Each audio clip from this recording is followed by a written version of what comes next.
সবাইকে আমার ইউটিউব চ্যানেলে স্বাগত। আজকে আলোচনা করব তোমরা যারা ক্যালকাটা ইউনিভার্সিটির আন্ডারে সেমিস্টার 4 কিংবা সেমিস্টার 6-এ পড়ছো এবং তোমাদের এডুকেশান রয়েছে, তোমাদের এডুকেশনাল অর্গানাইজেশন অ্যান্ড প্ল্যানিং অর্থাৎ শিক্ষা সংগঠন এবং পরিকল্পনা, এই যে পেপারটা রয়েছে, যারা সেমিস্টার 4-এ এডুকেশন অনার্সে পড়ছো তোমাদের ডিএসসিসি 5 এই একই পেপার শিক্ষা সংগঠন এবং পরিকল্পনা, এবং যারা সেমিস্টার 4-এ এমডিসি কোর্সে পড়ছো তোমাদের সিসি 4 যে পেপারটা রয়েছে সেটাও এডুকেশনাল অর্গানাইজেশন অ্যান্ড প্ল্যানিং, এবং যারা সেমিস্টার 6-এ এমডিসি কোর্সে পড়ছো তোমাদের MN5 যে পেপারটা রয়েছে সেটাও কিন্তু এডুকেশনাল অর্গানাইজেশন অ্যান্ড প্ল্যানিং অর্থাৎ শিক্ষা সংগঠন এবং পরিকল্পনা।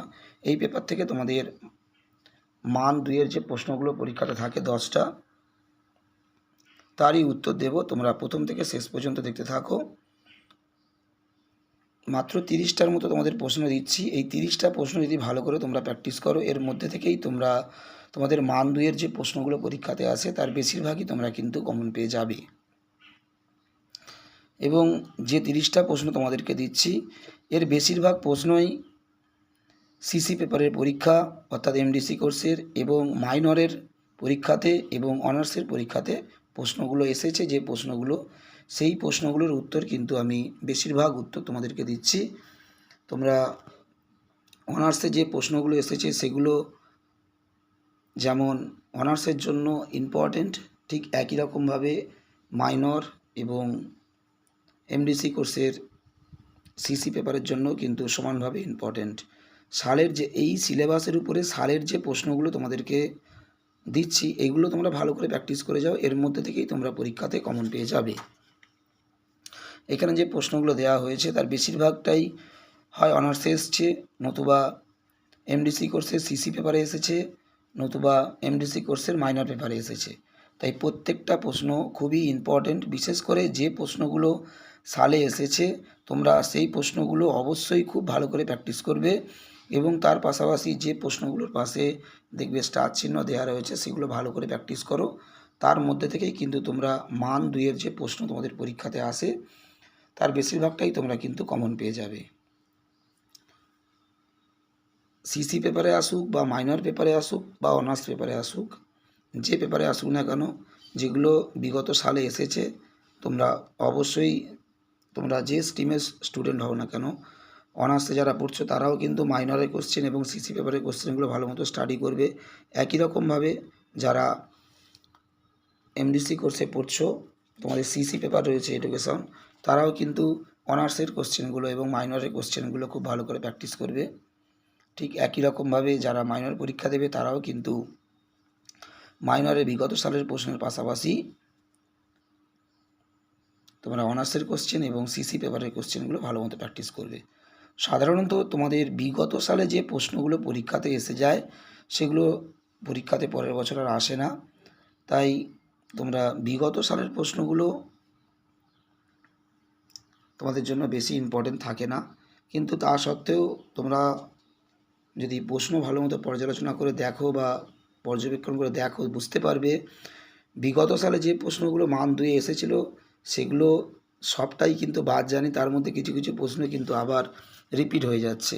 অর্থাৎ বিগত সালে আসা সত্ত্বেও পরের বছর পরীক্ষাতে সেগুলো কিন্তু আবার চলে আসছে।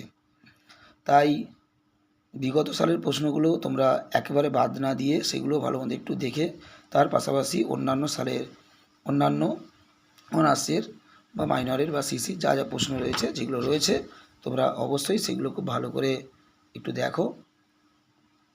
এই 30টা প্রশ্ন তোমরা ভালো করে যদি স্টাডি করে যাও, বিশেষ করে যেগুলো সালে এসেছে এবং যেগুলো স্টার চিহ্ন দেওয়া রয়েছে এইগুলো তোমরা যদি ভালো করে দেখে যাও তাহলে তোমরা তোমাদের যে প্রশ্নগুলো পরীক্ষাতে আসে তার বেশিরভাগটাই তোমরা কিন্তু কমন পেয়ে যাবে।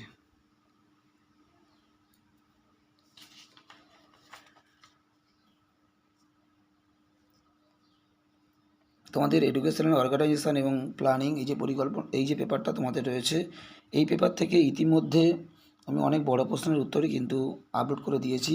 যেমন স্কুল প্ল্যান্টের উপাদান বা বৈশিষ্ট্য আলোচনা করো, সংগঠনের উপাদান বা বৈশিষ্ট্য আলোচনা করো, সময় তালিকা রচনার নীতি আলোচনা করো, বিদ্যালয়ে স্বাস্থ্য পরিষেবা কেন প্রয়োজন, প্রাতিষ্ঠানিক চিকিৎসা পরিষেবার বৈশিষ্ট্যগুলি আলোচনা করো। বিদ্যালয়ে কী কী ধরনের স্বাস্থ্য পরিষেবা আয়োজন করা দরকার আলোচনা করো।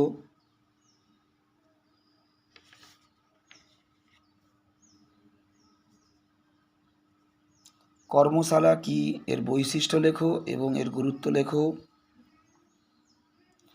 গ্রন্থাগারের বৈশিষ্ট্যগুলি আলোচনা করো।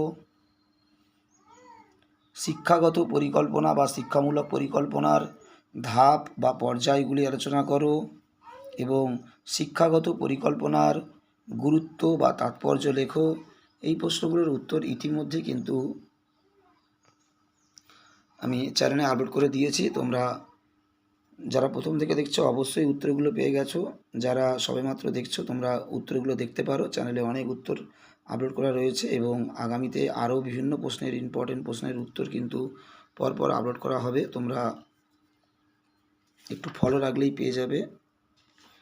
যদি কেউ নোটসের পিডিএফ নিতে চাও, বড় প্রশ্ন সহ মান 2 যে কোনো প্রশ্নে তোমরা যদি পুরো সিলেবাসের নোটসে যদি তোমরা পিডিএফ নিতে চাও সাজেশান অনুসারে, তোমরা আমার হোয়াটসঅ্যাপ নম্বর বা কন্ট্যাক্ট নম্বর 9775650572 তোমরা যোগাযোগ করতে পারো। খুবই সীমিত মূল্যে তোমরা পুরো নোটসের পিডিএফ কালেক্ট করতে পারো। সবাইকে নমস্কার।